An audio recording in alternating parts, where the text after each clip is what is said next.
कैसे हैं आप सब। Welcome once again in Nikhil classes. तो जैसा कि आप सबको पता है कि क्लास 10th का जो फर्स्ट चैप्टर है जय प्रक्रम, उसमें आपका 4 पार्ट है। 4 पार्ट में आप लोगों को पहले 2 पार्ट्स हम दे चुके हैं। सबसे पहला पोषण वाला और दूसरा श्वसन, ये 2 पार्ट्स आप लोगों को दे दिया है। नेक्स्ट बचे हैं 2 पार्ट्स जो कि थर्ड टॉपिक है आपका परिवहन। आई थिंक ये सबसे इंपॉर्टेंट टॉपिक है आपका और सबसे आई थिंक लेंदी चैप्टर भी है, लेंदी टॉपिक भी है। तो आप लोग टेंशन ना लीजिए, क्योंकि बच्चे जो ये चारों पार्ट्स होते हैं, 4 पार्ट्स में सबसे ज्यादा कंफ्यूज अगर किसी में होते हैं तो वो इसी पार्ट में कंफ्यूज होते हैं। क्यों? इस पार्ट में ऐसा क्या है? इस पार्ट का नाम ही है परिवहन। आज हम लोग क्या पढ़ने वाले हैं? आज हम लोग पढ़ेंगे परिवहन। परिवहन मतलब सर्कुलेशन। अब परिवहन और सर्कुलेशन, परिवहन का मतलब आप लोगों को भले ही पता ना हो, पर आई थिंक सर्कुलेशन का मतलब हर कोई जानता होगा। सर्कुलेशन का मतलब कि किसी चीज का सर्कल दिया हुआ है। सर्कल का मतलब गोल गोल घूमना, गोला ही होता है। मतलब ये एक ऐसी चीज है जो कि सर्कुलेशन के अंतर्गत क्या क्या आता है। पहले तो ये सर्कुलेशन होता क्या है, परिवहन होता क्या है। हम लोग इस परिवहन में पढ़ेंगे ह्यूमन बींग्स में सर्कुलेशन और प्लांट्स में सर्कुलेशन। तो सबसे पहले ह्यूमन बींग्स में तो देखते हैं कि ह्यूमन बींग में एक्चुअली परिवहन होता कैसे और परिवहन होता क्या है। एक्चुअल में परिवहन होता कैसे है, उसके क्या क्या प्रोसेस होता है, ये सारी चीजें तो हम लोग देखेंगे ही। लेकिन उससे पहले जो चीज देखेंगे वो ये कि परिवहन एक्चुअल में होता क्या है, इसका डेफिनेशन क्या है। तो ह्यूमन बींग्स के कोशिकाओं तक रुधिर के एक एक पार्ट को लेकर जाना, ऑक्सीजन को लेकर जाना, उत्सर्जी पदार्थों को उत्सर्जी अंगों तक लेकर जाना, हार्मोन्स को सारे अंगों तक लेकर जाना, ये सारी चीजें जो होती हैं ये सर्कुलेशन कहलाती हैं, परिवहन कहलाती हैं। तो बस जितना चीज बताया हमने, परिवहन का यही मतलब होता है। मतलब कोशिकाओं तक ऑक्सीजन के साथ मिले हुए रुधिर को लेकर जाना, उत्सर्जी पदार्थ अंगों तक लेकर जाना और हार्मोन्स को उचित अंगों तक लेकर जाना ही परिवहन कहलाता है। इस परिवहन के अंतर्गत कुछ चीजें आती हैं, रुधिर, हृदय और वाहिनियां। सबसे पहले हम लोग जो आज पढ़ेंगे वो पढ़ेंगे किसके बारे में? रुधिर के बारे में। सबसे परिवहन में सबसे पहला टॉपिक, पहले तो इसमें होता क्या है, रुधिर। ओके, रुधिर के बाद हृदय एंड नेक्स्ट धमनियां। तो रुधिर, हृदय और धमनियां सबसे पहले इसमें देखेंगे हम लोग रुधिर। अच्छा, आप लोग को परिवहन का पूरा अच्छे से डेफिनेशन समझ में आ गया ना? अगर नहीं समझ में आया हो तो आप लोग बुक में भी ढूंढ सकते हो और हमसे पूछ भी सकते हो, हम आपको दोबारा बता देंगे। तो सबसे पहले रुधिर। तो रुधिर क्या होता है? रुधिर मतलब ब्लड। ब्लड सभी लोग जानते होंगे, खून। तो जो आपके परिवहन में सबसे पहला टॉपिक हम लोग पढ़ेंगे वो पढ़ेंगे रुधिर के बारे में। तो रुधिर एक ऐसा संयोजी ऊतक होता है। संयोजी ऊतक मतलब बहुत सारी चीजों से मिलकर बना हुआ एक संयोजी पदार्थ है जो बहुत सारी चीजों से मिलकर बना हुआ होता है। सबसे पहले इसमें क्या होता है? तो ब्लड में आपके सबसे पहले होता है प्लाज्मा। ब्लड में आपके प्लाज्मा होता है और वो भी प्लाज्मा कितना होता है? तो आपके ब्लड में 55% प्लाज्मा होता है। कितना? 55%। Okay friends, 55% plasma. उसके बाद इसमें एक प्रतिस्पंदक होता है। आप लोग प्रतिस्पंदक जानते हैं? प्रतिस्पंदक मतलब एक हिपेरीन नाम का प्रतिस्पंदक इसमें होता है। ओके, हो गया आपका प्लाज्मा, फिर हो गया प्रतिस्पंदक। उसके बाद इसमें कुछ कणिकाएं होती हैं, ब्लड कणिकाएं मतलब रुधिर कणिकाएं, जिन्हें क्या बोलते हैं? आरबीसी, डब्ल्यूबीसी और प्लेट्स। ये हो गया आपका रुधिर कणिकाएं।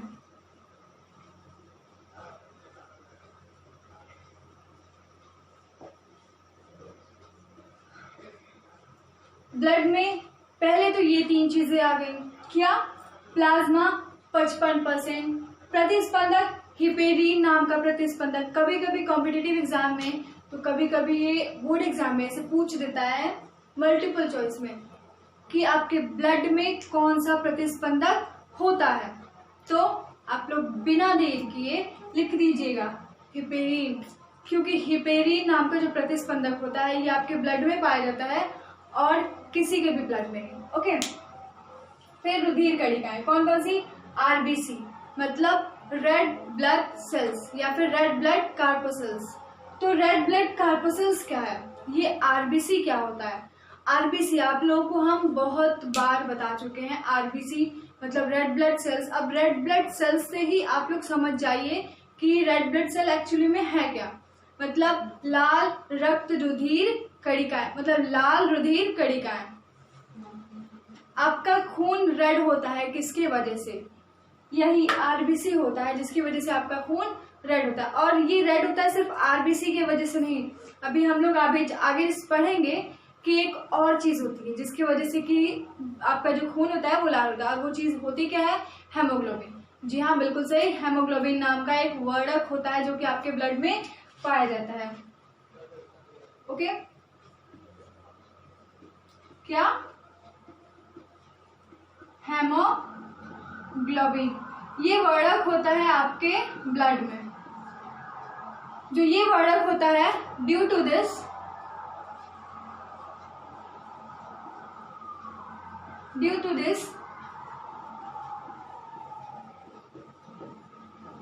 ब्लड लुकिंग रेड, मतलब आपके हेमोग्लोबिन के वजह से जो है ब्लड लाल दिखाई देता है, और वो हेमोग्लोबिन पाया जाता है आपके रेड ब्लड कार्पोसेल्स में। ठीक है, ओके। तो नेक्स्ट आते हैं WBC। What is WBC? मतलब वाइट ब्लड सेल्स या फिर वाइट ब्लड कार्पोसेल्स। अब ये क्या होता है? यहाँ पे था रेड ब्लड कार्पोसेल्स, अब है वाइट ब्लड कार्पोसेल। तो रेड ब्लड कार्पोसेल का मतलब हो गया कि खून इसकी वजह से लाल दिखाई देता है। तो यहाँ पर जब WBC है मतलब वाइट ब्लड कार्पोसेल्स, तो आप लोग सोचेंगे कि क्या इसकी वजह से खून सफेद भी दिखाई देना चाहिए? बिल्कुल नहीं, इसके वजह से कोई भी सफेद नहीं दिखाई देता है खून, क्योंकि हम लोग का सफेद होता ही नहीं है खून। एक्चुअली वाइट ब्लड कार्पोसेल्स का कुछ अलग ही इम्पोर्टेंस है ह्यूमन बींग्स के ब्लड में। सबसे पहले तो आप लोग ये जान लीजिए कि कोई भी कभी भी बच्चे छोटे होते हैं आप लोग टाइप ही, तो वो कंफ्यूज हो जाते हैं कि जब आरबीसी है इसकी वजह से ब्लड रेड होता है, तो फिर WBC तो इसकी वजह से व्हाइट होना ही चाहिए। बट नहीं, ऐसा कुछ नहीं है। व्हाइट ब्लड सेल क्या होते हैं? इसमें रोग प्रतिरोधक क्षमता होती है। इसमें प्रतिजन और प्रतिरोधी मतलब एंटीबॉडी और एंटीजन ये 2 चीजें पाई जाती हैं जो कि आपके रोग प्रतिरोधक क्षमता को बढ़ाते हैं, जो कि आपके अंदर हानिकारक विषाणुओं को और जीवाणुओं को मतलब वायरस और बैक्टीरिया का नाश करते हैं और आपको बीमार होने से बचाते हैं। व्हाइट ब्लड सेल का आपके ये काम है। और प्लेटलेट्स ये भी आपका ब्लड है और ये भी रोग प्रतिरोधक क्षमता को बढ़ाने में ही कारगर होता है। ठीक है, तो इतना हम लोगों ने आज पढ़ लिया। फिर उसके बाद अब इसमें जो नेक्स्ट टॉपिक पढ़ेंगे फिर वो पढ़ेंगे नेक्स्ट टॉपिक पर। तो थोड़ी सी और चीजें क्या बताएंगे? थोड़ी सी और चीजें ये बताएंगे कि आप लोगों को हमने पहले भी बताया है कि आपका जो ऑक्सीजन है, हम लोग जब सांस लेते हैं तो ऑक्सीजन हार्ट से हमारे मतलब पूरे बॉडी में तो जाता ही, लेकिन वो किसके थ्रू जाता है? आपके ब्लड के थ्रू। रुधिर के ही द्वारा ऑक्सीजन पूरे शरीर में यहाँ तक कि पूरे कोशिकाओं तक रुधिर के द्वारा ये पूरे शरीर यहाँ तक कि पूरे कोशिकाओं तक ऑक्सीजन को पहुंचाया जाता है, पहुंचाया जाता है। ओके, तो ये जो चीज है, ये टॉपिक इम्पोर्टेंट है क्योंकि ये टॉपिक लगभग हर जगह पूछता है, तो इस टॉपिक को तो याद करना बनता है। आप लोग इस टॉपिक को याद कर लो, ठीक है। जो है O2 के द्वारा ये पूरी, और हेमोग्लोबिन, तो यहाँ तक तो हम लोगों ने देख लिया। अब देखते हैं थोड़ा सा जो हेमोग्लोबिन बताया उसके बारे में, ठीक है। हेमोग्लोबिन, तो हेमोग्लोबिन जो है वो आपका हेमोग्लोबिन, इसका काम, आप लोगों को पता है हेमोग्लोबिन में आयरन पाया जाता है। क्या? आयरन, मतलब जब किसी को बोलते हैं कि आपको बॉडी में आयरन की कमी हो जाती है, मतलब उनके अंदर हेमोग्लोबिन की भी कमी होती है। तो डॉक्टर खून बढ़ाने की भी दवाई देते हैं, जिसके अंदर खून बढ़ेगा, हेमोग्लोबिन बढ़ेगा, तो फिर अपने आप ही आयरन की कमी दूर हो जाएगी। तो हेमोग्लोबिन में जो है वो आयरन पाया जाता है, और हेमोग्लोबिन ही आपके जब रुधिर में ऑक्सीजन जाता है तो वो ऑक्सीजन को ग्रहण करके हेमोग्लोबिन से ऑक्सी हेमोग्लोबिन बन जाता है। हेमोग्लोबिन मतलब हेमोग्लोबिन आपके ब्लड से ऑक्सीजन को लेकर ऑक्सी हेमोग्लोबिन बन जाता है, एंड पूरे सेल्स तक ये ट्रांसलोकेट करता रहता है, सर्कुलेट करता रहता है थ्रू आपके हेड टू नी टू आपके पैरों तक, हर जगह, सभी जगह ब्लड को और ऑक्सीजन को हेमोग्लोबिन, ऑक्सी हेमोग्लोबिन के फॉर्म में पहुंचाता है। ठीक है, हमने यहाँ पर तक तो देख लिया ब्लड के बारे में। अब हम लोग चलते हैं थोड़ा सा हृदय के ऊपर, मतलब हार्ट पे। अब जानते हैं कि हार्ट क्या होता है, उसकी संरचना कैसे होती है, वो काम कैसे करता है, कितने उसके मतलब कितने चैम्बर्स होते हैं, और फिर हार्ट में क्या क्या काम होता है।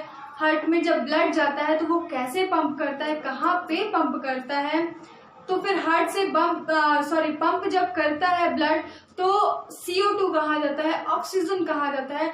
बहुत सारी कंफ्यूजिंग चीजें हैं इसमें। एक्चुअली इवन मैं भी जब पढ़ रही थी क्लास 10th में तो मैं भी एकदम परेशान हो गई थी, क्योंकि इतना कंफ्यूजिंग चैप्टर है, इतना कंफ्यूजिंग टॉपिक है ये हार्ट। एक्चुअली पूछता तो ये है बिल्कुल। हमने आप लोगों को याद है जब बोर्ड एग्जाम में दिया था पाचन क्रिया कैसे होती है, सारी चीजें बताई थी उसमें, तो वो चीज वो क्वेश्चन आपके बोर्ड एग्जाम में पूछा था। तो मुझे इस बार लगता है कि हार्ट के ऊपर भी आप लोगों के एग्जाम में इस बार पूछेगा ही, तो मैंने सोचा कि क्यों ना आप लोगों को एक बार अच्छे से बता दिया जाए कि हार्ट होता क्या है। ओके, तो ये जान लीजिए कि हार्ट एक बाहरी आवरण से ढका होता है, मतलब दोहरी झिल्ली से ढका हुआ एक छोटा सा बोल देते हैं आपका ऑर्गन होता है। इवन एक चीज में ये होता है कि जब बच्चों को बड़ा सा हार्ट का फिगर बनाया जाता है, दिखाया जाता है, तो वो सोचते हैं कि हार्ट भी एकदम बड़ा होगा, बट बिल्कुल नहीं है बच्चा, बिल्कुल नहीं। आपका बॉडी के हिसाब से, आपके बॉडी के हिसाब से जितने भी पार्ट्स होते हैं सब आपके बॉडी के ही हिसाब से होते हैं। अगर आपकी हाइट ज्यादा बड़ी नहीं है तो आपके बॉडी के ऑर्गन्स भी ज्यादा बड़े नहीं होंगे। वैसे ही अगर आप इस हिसाब से भी अपने हार्ट को समझ सकते हैं। जैसे आप अपनी मुट्ठी को बांधिए, जितनी बड़ी आपकी मुट्ठी आती है समझ लीजिए कि आपका हार्ट भी इतना ही बड़ा है। वो अलग बात है कि हार्ट मान लीजिए ये ऐसे है, ऐसे जाके कुछ होता है, तो अगर ये आपका हार्ट है तो जितनी बड़ी आपकी हाइट है आपकी मुट्ठी के हिसाब से ही आपका हार्ट होगा, ज्यादा बड़े नहीं होते हैं। और इसी हार्ट के अंदर ये क्या होता है, आपका हार्ट जो होता है ये दोहरी झिल्ली से ढका हुआ एक दोहरी झिल्ली के आवरण के अंदर होता है। ठीक है, दोहरी झिल्ली के आवरण के अंदर होता है। इसके आवरण को क्या बोलते हैं, इसके आवरण को बोलते हैं हृदयावरण या फिर पेरिकार्डियम। हृदयावरण या फिर पेरिकार्डियम। ओके, तो ये इसके बाहर का आवरण हो गया, मतलब एक टाइप से बोल लेते हैं कि इसका कवच, ठीक है, जो कि बाहरी आघातों से इसकी सुरक्षा करता है। तो हृदय का बाहरी आवरण क्या हो गया, हृदय आवरण। ठीक है, ये काम क्या होता है, हृदय का काम एक ही होता है, ये नॉन स्टॉप आपके लाइफ टाइम तक धड़कता है। धड़कने का मतलब आपके ब्लड को पंप करता है। जब ब्लड जाता है तो ब्लड आपके हृदय में जाता है। आपके हृदय में 4 चैम्बर्स होते हैं, दायां आलिंद, बायां आलिंद, दायां निलय और बायां निलय, 4 चैम्बर्स होते हैं। तो जब आपकी बॉडी में, आपके हार्ट में ब्लड जाता है तो वो प्रोसेस के थ्रू ब्लड को पंप करते हैं, जिसकी वजह से कि अशुद्ध रुधिर मतलब कार्बन डाइऑक्साइड उसको पंप करके बाहर भेज देते हैं, और ऑक्सीजन जो होता है मतलब शुद्ध रुधिर उसको पंप करके होल बॉडी में ट्रैवल कराते हैं। तो सबसे पहले देखते हैं हम लोग, तो हार्ट में 4 चैम्बर्स। ठीक है, जैसे मान लेते हैं हम लोग ऐसे ही चैम्बर बना लेते हैं। एक्चुअली मैं फिगर बनाने में थोड़ा हाथ मेरा कमजोर है, तो आप लोग को ऐसे ही बता दे रहे हैं, बुरा नहीं मानिएगा, फिगर बहुत गंदा बनाता है। तो ये 4 चैम्बर्स, इसको बोलते हैं दायां अलिंद। अच्छा, बच्चों को कुछ इसमें भी कंफ्यूजन होती है कि ठीक है अलिंद और निलय ये 2 होते हैं, और दायां अलिंद, बायां अलिंद, दायां निलय, बायां निलय ये 4 होते हैं, ये भी याद कर लेते हैं। पर जब हार्ट का फिगर बनाने की बात आती है, फिर कोई और बात आती है, तो ये होता है कि यार समझ नहीं आता है कि अलिंद ऊपर होता है कि निलय नीचे होता है कि निलय ऊपर होता है, क्या होता है, मतलब कंफ्यूज हो जाता है एकदम। डोंट वरी, आज आप लोगों को एक ट्रिक बता देते हैं जिससे कि आप लोग को लाइफ में कभी सोचना ही नहीं पड़ेगा। अ फॉर अलिंद, न फॉर निलय, अ फॉर ऊपर, न फॉर नीचे, दायां अलिंद ऊपर, बायां अलिंद ऊपर, दायां निलय नीचे, बायां निलय नीचे। ओके, ये 4 चैम्बर्स हो गए आपके हार्ट के, दायां अलिंद, बायां अलिंद, दायां निलय और बायां निलय। अब आप लोगों को यहाँ से देखिए, ज्यादा हम एकदम कंफ्यूजिंग आप लोगों को बताएंगे नहीं, ताकि आप लोगों को ये हो कि बुक में भी यही पढ़ते हैं, मैम भी यही पढ़ा रही है, क्या हम लोग जाएं कहाँ, याद कैसे करें। डोंट वरी बच्चा लोग, जस्ट ऐसे ट्रिक्स बताएंगे आप लोगों को ना, कि आप लोग को फिर ये होगा कि नहीं हाँ हम लोग पढ़ेंगे तो सुरभि मैम से। ओके, तो फिर जैसे कि आप लोग को बता रहे हैं कि ये जो हार्ट है आपका, तो अब जस्ट आप लोग यहीं पे बता रहे हैं कि एक्चुअली होता क्या है, ब्लड पंप कैसे करता है। सबसे पहले ऑक्सीजनित ब्लड, मतलब ऑक्सीजन के साथ जो ब्लड होता है, मतलब जिस ब्लड में ऑक्सीजन मिला होता है, मतलब शुद्ध रुधिर, वो बाएं अलिंद में प्रवेश करता है। तो जब बाएं अलिंद में वो रक्त प्रवेश करता है तो बाएं अलिंद उस टाइम शिथिल रहता है।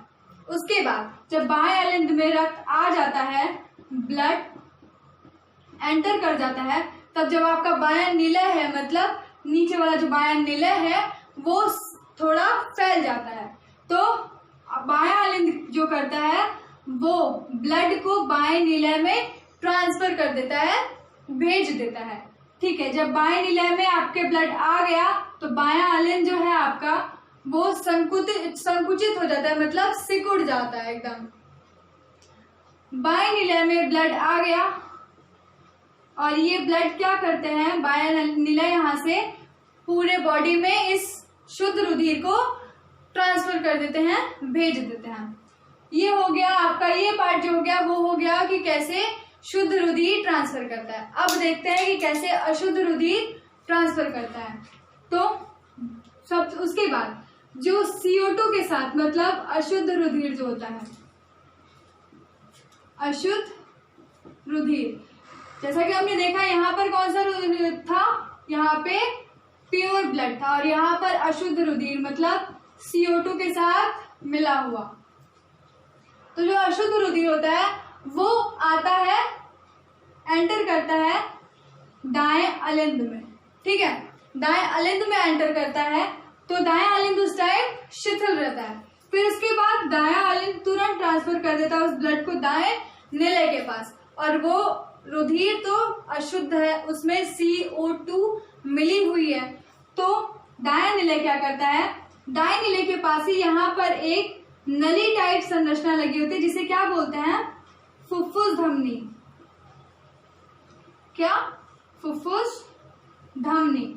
और ये फुफ्फुस धमनी क्या करते हैं, दायां निलय फुफ्फुस धमनी में तुरंत ब्लड को भेज देते हैं और ये फुफ्फुस धमनी उसको ऑक्सीजन के साथ मतलब उसको प्योर ब्लड बनाने के लिए वापस से हार्ट में भेज देती है। बस यही आपका प्रोसेस लाइफ टाइम चलता रहता है। इट मीन्स यही आपका हार्ट कैसे स्पंदन करता है, उसकी स्पंदन क्रिया क्या होती है, पंपिंग कैसे करता है, बस यही है। एक बार फिर से बता देता है, बायां आलिंद शुद्ध रुधिर लेकर बाएं निलय के पास भेजता है और बायां निलय पूरे बॉडी में।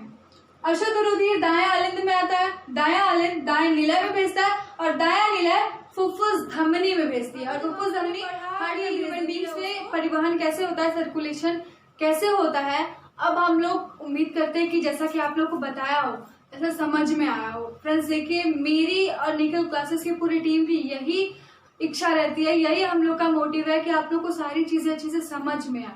तो अगर समझ में नहीं आ रहा है तो प्लीज आप लोग कमेंट करके बोलिए, मैम थोड़ा अच्छे से समझाइए। हम और प्रयास करेंगे और कोशिश करेंगे खुद को इम्प्रूव करने की। ओके, तो अभी तक हम लोग ये पढ़ा, अब पढ़ेंगे हम लोग सर्कुलेशन इन प्लांट्स। तो सर्कुलेशन इन प्लांट्स, प्लांट्स में सर्कुलेशन कैसे होता है, तो देखिए, जब तो विभिन्न सांद्रता वाले विलयनों को एक अर्ध पारगम झिल्ली के द्वारा अलग किया जाता है। दो विभिन्न सांद्रता वाले मतलब तो ऐसे विलयन जिनकी सांद्रताएं अलग हो, एक की कम और एक की ज्यादा। जैसे आप चीनी ले लो और जल ले लो, पानी, चीनी का घोल और एक तरफ पानी। तो जब दो विभिन्न सांद्रता वाले हम लोग विलयनों को लेते हैं और उसको अर्ध पारगम्य झिल्ली के द्वारा अलग किया जाता है, तो कम सांद्रता से अधिक सांद्रता की ओर एक परासरण स्टार्ट हो जाता है, विसरण स्टार्ट हो जाता है।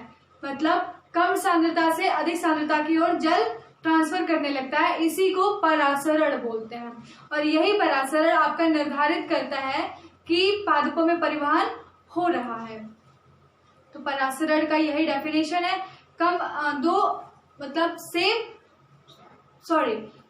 नहीं, दो अलग अलग सांद्रता वाले विलयनों को जब अर्ध पारगम झिल्ली के द्वारा अलग किया जाता है तो कम सांद्रता से अधिक सांद्रता की ओर विलयन चलने लगता है, गति करने लगता है, इसी को परासरण बोलते हैं। ठीक है, तो प्रकाश संश्लेषण में और जल को पूरे मतलब पौधे के एकदम शाखाओं तक ले जाने में, खनिज लवणों को शाखाओं तक ले जाने में कुछ संवहनी ऊतक काम करते हैं, कुछ संवहनी ऊतक काम करते हैं। और वो संवहनी ऊतक कौन कौन से हैं, जाइलम, फ्लोएम, जाइलम, फ्लोएम,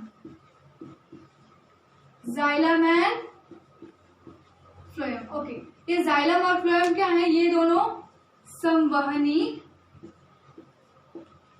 ऊतक है। ठीक है, ये दोनों संवहनी ऊतक है। और जाइलम और फ्लोएम अभी होते क्या जानते हैं। तो जाइलम का वर्क क्या होता है, देखिए, ये मृदा से मतलब जल, भूमि से पानी को मतलब जल और मिनरल न्यूट्रिएंट्स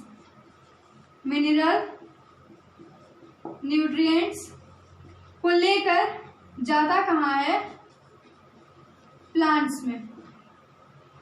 मतलब जाइलम का काम क्या होता है, जाइलम का, इसको हिंदी में दारू बोलते हैं, और फ्लोएम को मतलब जाइलम को दारू बोलते हैं। दारू से आप लोग कंफ्यूज ना होइएगा, इसको दारू बोलते हैं। ठीक है, कोई नहीं, इसको जाइलम और फ्लोएम ही आप लोग बोलिए। एक्चुअली मुझे भी हंसी आ जाती है जब ऐसे सुनते हैं वर्ड्स, तो कोई नहीं। जाइलम का वर्क सिंपल सा वर्क है, कोई तिगड़म नहीं, सिंपल। जाइलम का काम क्या होता है, वो मिट्टी से जल और मिनरल न्यूट्रिएंट्स जैसे कि पोटेशियम हो गया, कैल्शियम हो गया, मैग्नीशियम हो गया, हाइड्रोजन हो गया, ऑक्सीजन हो गया, सारी चीजों को लेकर जड़ों के थ्रू क्या करते हैं, वो पेड़ों में जाते हैं ऊपर तक और सारी शाखाओं तक मृदा को, जल को और मिनरल न्यूट्रिएंट्स को पहुंचाते हैं। अब फ्लोएम का काम क्या होता है, तो फ्लोएम का काम होता है कि जब पत्तियों के ऊपर प्रकाश संश्लेषण के थ्रू भोजन बनता है, तब उन भोजन को, वो भोजन जब ट्रांसफर, अब भोजन बना है तो एक पत्ती पे बनता है, 2 पत्ती पे बनता है, सभी पत्तियों पे बनता है। तो पत्तियों पे बनता है तो पेड़ों की शाखाओं पर उन खानापूस भोजन को कौन लेकर जाता है? फ्लोएम। मतलब फ्लोएम को समझ लीजिए आप लोग एक तरह से पिज्जा डिलीवरी बॉय हो गया ये, मतलब हर जगह ये खाने को पहुंचाता है। तो फ्लोएम जब हो गया तो ये पहुंचाता है खाने को कैसे?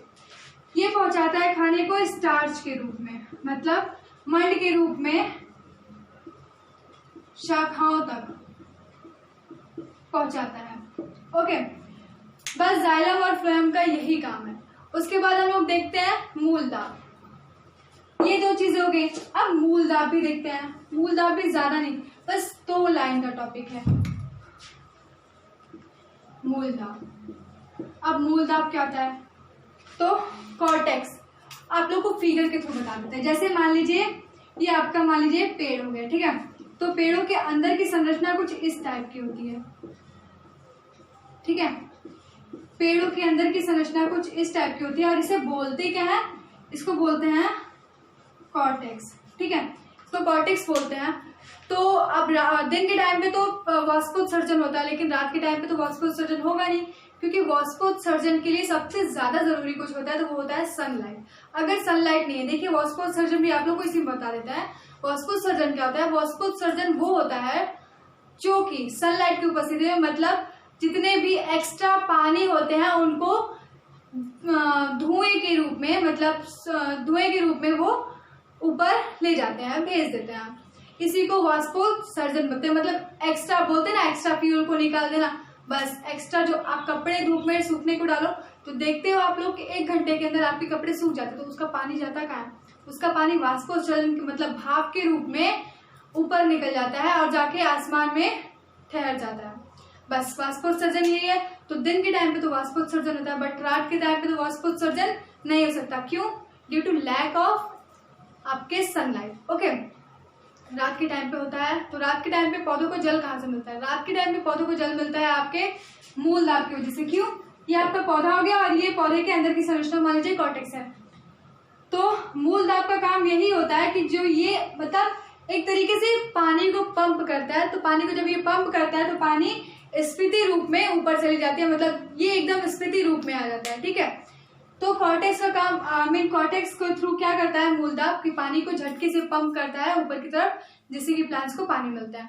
तो जस्ट यही है आपका प्लांट्स में परिवहन और यही हमने पढ़ा मनुष्य में परिवहन।